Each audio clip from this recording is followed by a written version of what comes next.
Hello all, in this video I will discuss velocity diagram, power output,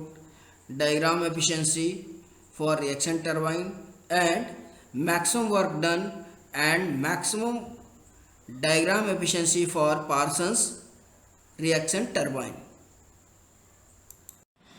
Here first topic is velocity diagram for reaction turbine. Reaction turbine में भी velocity diagram same way में draw करते हैं जैसा हम impulse turbine में draw करते हैं। इसका डिस्कशन हम प्रीवियस वीडियो में कर चुके हैं। स्टेप्स वही हैं। यहाँ पे हम दो वेलोसिटी डायग्राम वेलोसिटी ट्रायंगल्स को ड्रॉ करेंगे, इनलेट वेलोसिटी ट्रायंगल और एग्जिट वेलोसिटी ट्रायंगल्स, जो कोरिलेट करेगा absolute velocity of steam, relative velocity of steam और velocity of blade at inlet and at exit. But reaction turbine में magnitude wise difference देखें हम तो बेसिक डिफरेंस यहाँ पे ये है कि यहाँ पे बेसिकली डायग्राम में हमें इम्पल्स टरबाइन में CR1 का जो मैग्नीट्यूड होता था जनरली CR2 से ज़्यादा होता था, बट यहाँ पे कन्वर्जेंट पैसेज होने की वजह से बेसिकली यहाँ पे CR2 is greater than CR1। This is basic difference between velocity triangles of impulse and reaction turbine. बाकी ट्रायंगल्स हमारे सेम मैनर में बनेंगे। Now if we talk about work output and power output in reaction turbine, means यदि work output यदि हमें calculate करना है तो first of all work done is force into displacement, means हमें फोर्स पता होना चाहिए और displacement means work output means force first quantity हमें कैलकुलेट करना है। तो force in the direction of motion of blade means tangential force और force in the direction of motion of blade equals to mass flow rate into change in velocity in the direction of motion of blade, means mass flow rate into change in velocity. यदि आप देखें in the direction of motion of blade, steam की जो velocity absolute velocity C1 है उसका direction हमारा ये है, जबकि हमारे ब्लेड की वेलोसिटी है हमारी A to B means rightward direction में। तो इस डायरेक्शन में यदि हम C1 का कंपोनेंट लें तो C1 जो एंगल फॉर्म कर रहा है alpha 1 means C1 cos alpha 1, जिसको हम बोलते हैं whirl component CW1 means C1 cos alpha 1 is CW1। Now C2 का यदि हम cos कंपोनेंट लें in the direction of motion of blade तो ये होगा हमारा C2 cos अल्फा 2, जिसको हम बोल सकते हैं next whorl component CW2। CW1 हमारा ब्लेड के मोशन के अलोंग राइटवर्ड डायरेक्शन में एक्ट कर रहा है, जबकि हमारा CW2 ब्लेड के मोशन के अपोजिट लेफ्टवर्ड डायरेक्शन में एक्ट कर रहा है। तो जो हमारा नेट चेंज इन वेलोसिटी होगा CW1 minus of CW2 means CW1 plus CW2। Now यदि हमें वर्क डन कैलकुलेट करना है तो हमें डिस्प्लेसमेंट पता होना चाहिए, बट यहाँ पे हमें देखें तो हमें यहाँ पे ब्लेड की वेलोसिटी पता होती है और वेलोसिटी की यूनिट होती है metre per second, means force की unit newton into metre per second, that is work done per second means work done per second equals to what, तो force tangential force into velocity of blade u means m dot CW1 plus CW2 into u, that is m dot u CW1 plus CW2 newton metre per second, या इसको हम वाट बोल सकते हैं। Now इस वाट को kilowatt में कन्वर्ट करें तो that is power developed in kilowatt, this equals to m dot u CW1 plus CW2 upon 1000 kilowatt. Now यदि हम इस स्टीम के थ्रू यदि हम कैलकुलेट करें कि एक्सियल थ्रस्ट कितना डेवलप होगा, तो एक्सियल थ्रस्ट के लिए आप देखें तो यहाँ पे दो टाइप के एक्सियल थ्रस्ट प्रोड्यूस होंगे। फर्स्ट ऑफ ऑल जो स्टीम हमारी फ्लो कर रही है इसके थ्रू स्टीम का एक फ्लो कंपोनेंट इनलेट पे CF1 और दूसरा फ्लो कंपोनेंट CF2, दोनों का डायरेक्शन देखिए आप तो सेम है, तो इसके थ्रू एक फोर्स एक्सर्ट होगा जिसका मैग्नीट्यूड होगा मास flow rate into change in velocity means mass flow rate into CF1 minus CF2 direction same है तो माइनस CF2 ये प्लस साइन के साथ आएगा, means axial force equals to m dot CF1 minus CF2। Now दूसरा आप देखें तो इस जो दो ब्लेड्स के बीच में कंसेक्यूटिव ब्लेड्स के बीच में जो पैसेज है हमारा कन्वर्जेंट टाइप का है, मीन्स जो स्टीम मूविंग ब्लेड पे इन कर रही है यदि वो P1 प्रेशर से इन कर रही है तो एग्जिट तक उसका प्रेशर डिक्रीज होकर क्या हो जा रहा है हमारा P2, मीन्स P1 से P2 प्रेशर जो डिफरेंस हुआ है इसके थ्रू जो फोर्स एग्जर्ट होगा तो इनलेट पे फोर्स, ब्लेड के इनलेट पे फोर्स क्या हो गया, प्रेशर इनटू दो ब्लेड्स के बीच में जो एरिया है that area means pressure into area P1A1 minus exit पे pressure P2 into area at exit A2 means P1A1 minus P2A2। This is net axial force in reaction turbine, means axial force equals to what, m dot CF1 minus CF2 plus P1A1 minus P2A2। Now जो general case है हमारा reaction turbine का, Parsons reaction turbine जिसका degree of reaction 50% होता है, इसके लिए यदि हम वर्क डन पर सेकेंड या पावर की बात करें या एक्सियल थ्रस्ट की बात करें तो उसको कैलकुलेट करने के लिए इसके कंडीशंस को अप्लाई करें तो यहाँ पे α1 equals to β2, α2 equals to β1, means equilateral triangles के केस में आप बोल सकते हैं C1 equals to CR2, C2 equals to CR1 and CF1 equals to CF2, means CF1 और CF2 यहाँ पे सेम है। तो नाउ इस कंडीशंस को जो हम प्रीवियस जो वर्क डन का मैग्नीट्यूड कैलकुलेट किए थे उसमें पुटअप करें तो W dot equals to m dot u CW1 plus CW2 this equals to m dot u। CW1 को हम लिख सकते हैं C1 का कॉस कंपोनेंट C1 कॉस α1 और CW2 को लिख सकते हैं C2 का कॉस कंपोनेंट C2 का कॉस कंपोनेंट C2 कॉस α2। यहाँ पे देखिए आप तो हम लिख सकते हैं m dot u C1 cos α1। Now C2 को हम कन्वर्ट कर सकते हैं इनलेट के पैरामीटर के टर्म में C2 इक्वल्स टू CR1 तो CR1, और यहाँ पे देखें तो α2 को हम लिख सकते हैं β1 तो CR1 cos β1। This equals to m dot u C1 cos α1 plus C1 into cos α1 minus u। यहाँ पे देखें आप तो ये जो मैग्नीट्यूड है CR1 cos β1, CR1 cos β1, this is CR1 cos β1 means this point to this point distance CR1 cos β1, इसको हम लिख सकते हैं this distance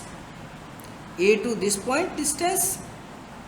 minus this distance means यहाँ से लेके यहाँ तक का डिस्टेंस क्या हो गया C1 cos α1 और यहाँ से लेके यहाँ तक का डिस्टेंस हो गया आपका u।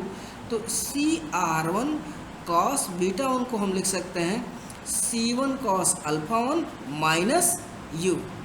Means this equals to C1 cos α1 minus u। इसके प्लेस पे हमने पुटअप कर दिया तो जो फाइनल मैग्नीट्यूड होगा हमारा वर्क डन का W dot equals to m dot u C1 cos α1 plus C1 cos α1 2 C1 cos α1 minus u। Now this is net work done in Parsons reaction turbine. यदि Parsons reaction turbine में axial thrust की बात करें तो Parsons reaction turbine में CF1 equals to CF2 है, means जो force axial thrust का जो एक कंपोनेंट था m dot CF1 minus CF2 वो कंपोनेंट जीरो हो जाएगा, इसलिए जो हमारा एक्सियल थ्रस्ट होगा यहाँ पे this equals to P1A1 minus P2A2। Now if we talk about maximum work done and maximum diagram efficiency for Parsons reaction turbine, then we know work done for Parsons reaction turbine is given as W dot equals to m dot u 2 C1 cos α1 minus u। ये अभी हमने calculate किया था previous slide में, तो इसको हमने मान लिया इक्वेशन 1। नाउ डायग्राम एफिशिएंसी की बात करें तो diagram efficiency we discussed in impulse turbine. Diagram efficiency equals to work done per second in a stage upon energy in per second in a stage. Means in दोनों का जो ratio है इसको हम बोलते हैं डायग्राम एफिशिएंसी. नाउ यदि हम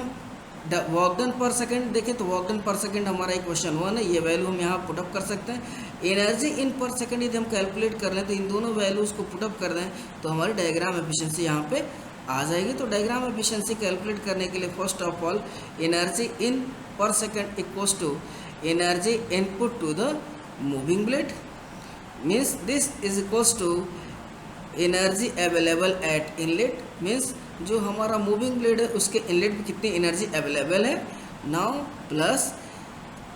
energy change in moving blade, जो मूविंग ब्लेड है उसमें कितनी एनर्जी चेंज हुई, this is net energy input to the moving blade. This equals to half mass flow rate into C1 square. हमें पता है कि इनलेट पे हमारी काइनेटिक एनर्जी होगी हाफ m डॉट और C1 वेलोसिटी से स्टीम स्ट्राइक कर रही है तो C1 स्क्वायर प्लस यदि हमारे ब्लेड के इनलेट पे एंथैल्पी H1 और ब्लेड के एग्जिट पे एंथैल्पी H2 तो मास flow rate into H1 minus H2. This is change in moving blade, energy change in moving blade. तो इन वैल्यूज़ को यदि हम पुटअप कर दें यहाँ पे तो H1 माइनस H2 को हमने पहले ही डिस्कस किया था प्रीवियस वीडियो में कि इसका मैग्नीट्यूड होगा m dot CR2 square minus CR1 square by 2. तो m dot as it is CR2 square minus CR1 square by 2, इसको हमने पुटअप कर दिया. नाउ यहाँ पे हाफ m डॉट यहाँ पे भी है, m डॉट यहाँ पे भी है, हाफ यहाँ पे भी है, तो हमने इसे कॉमन ले लिया तो half m dot C1 square plus CR2 square minus CR1 square. यहाँ पे पार्सल्स रिएक्शन टरबाइन के केस में हमें पता है CR2 को हम C1 पुटअप कर सकते हैं तो हमने यहाँ C1 पुटअप कर दिया, CR1 को एज इट इज रखा तो हमारा जो फाइनल मैग्नीट्यूड आया half m dot 2 C1 square minus CR1 square. Now inlet के ट्रायंगल को देखें आप तो इस ट्रायंगल, ये दो ट्रायंगल हमारा ABC, इस ट्रायंगल के अकॉर्डिंग ट्रायंगल की प्रॉपर्टीज़ को यदि हम पुटअप करें तो ट्रायंगल की प्रॉपर्टीज़ के अलावा हम बोल सकते हैं according CR1 square equals to C1 square means AC square plus U square means AB square minus 2 into ABAC means minus 2 into ABAC cos of this angle means C1 square plus C2 square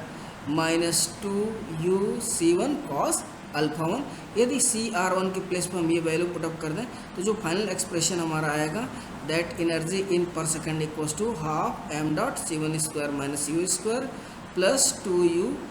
into C1 cos alpha 1. इसको हमने मान लिया equation 3. Now यदि हम value put up कर दें,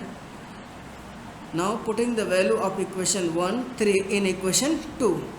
equation 2 में यदि आप वैल्यू पुटअप कर दें तो हमारा डायग्राम एफिशिएंसी मिल जाएगा. तो जो diagram efficiency, now after putting the value of work done per second and energy in per second we get diagram efficiency equals to m dot U into 2C1 cos alpha 1 minus U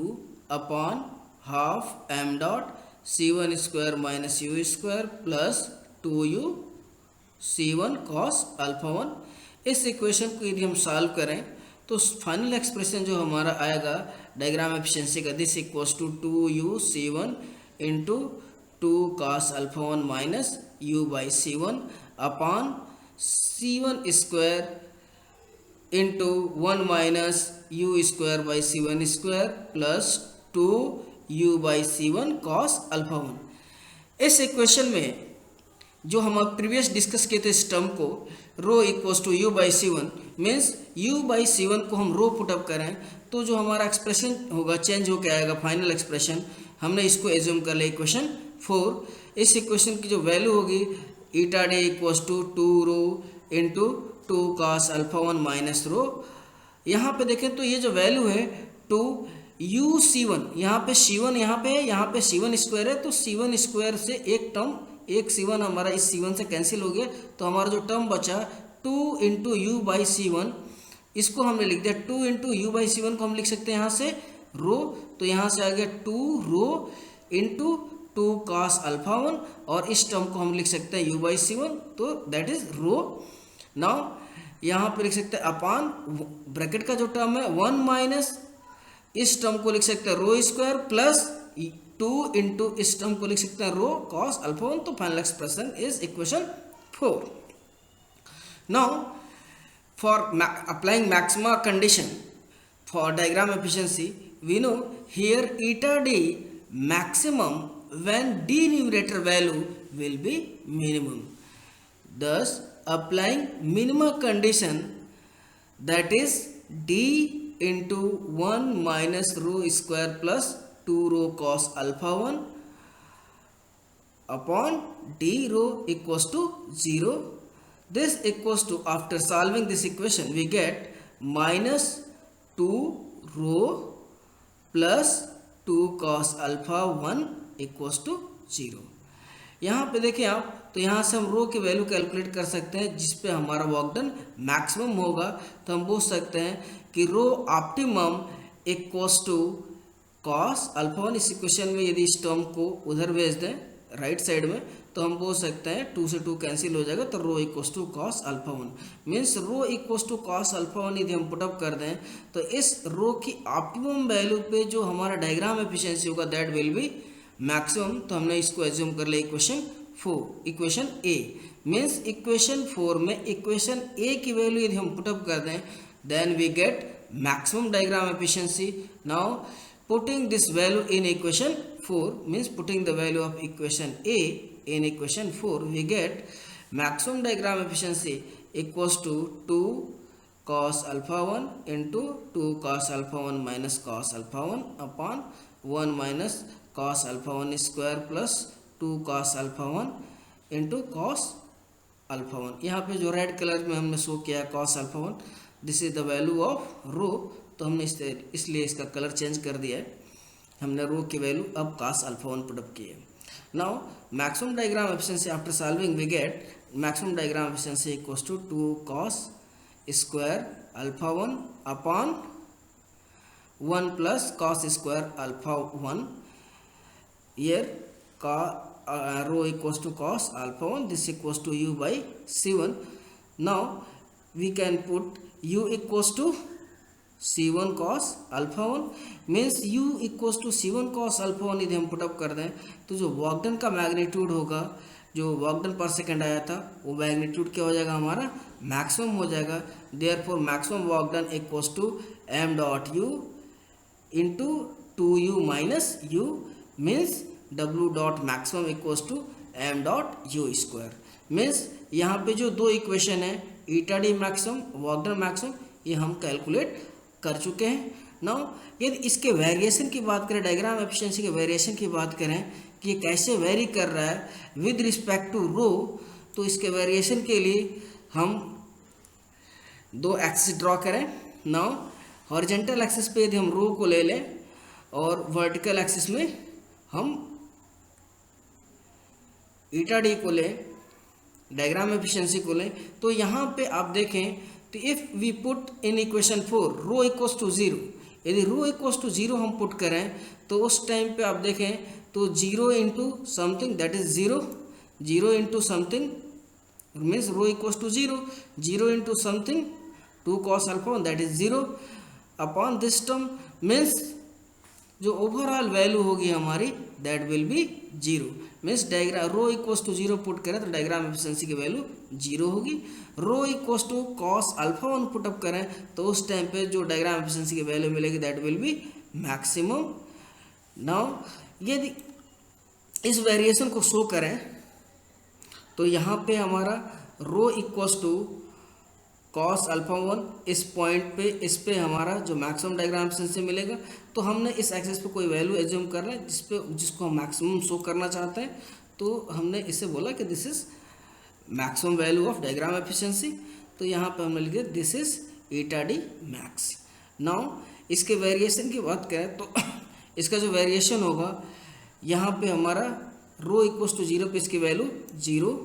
then rho equals to cos alpha one पे इसकी value maximum. Now यहाँ पे देखिए आप, तो rho equals to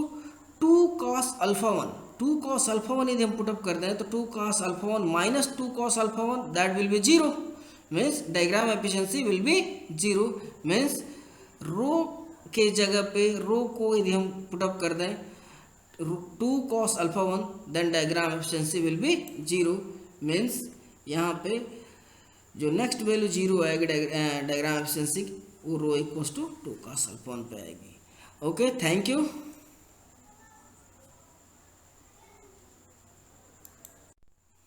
okay, thank you.